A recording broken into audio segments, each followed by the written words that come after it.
湾灯会伫高雄即摆以爱河湾为母赢上主场方式表现，袂少人趁假期的时拢专家去看。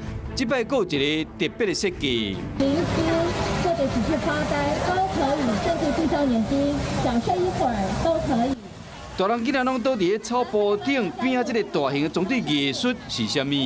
日前在六本木艺术节非常受到轰动的空气人，铃木老师特别为台湾打造了2件特别户外的作品。原来是由日本的艺术家设计200公斤重的空气人。当暝灯会结束后，工作人员会将伊甲收起来，过两天3点一到，再搁甲摆出来，予游客来欣赏。在经过长达1个小时的充气之后呢，再把地毯抽离，而空气人才能够完美的展现到草地上。它是一个长达25公尺，以空气、以人体形貌为呈现的一个主题。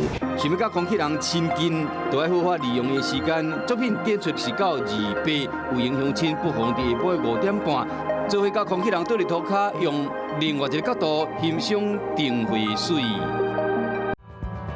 想要获取更多新闻资讯，想要看到主播最新的动态，赶快订阅华视 YouTube 频道。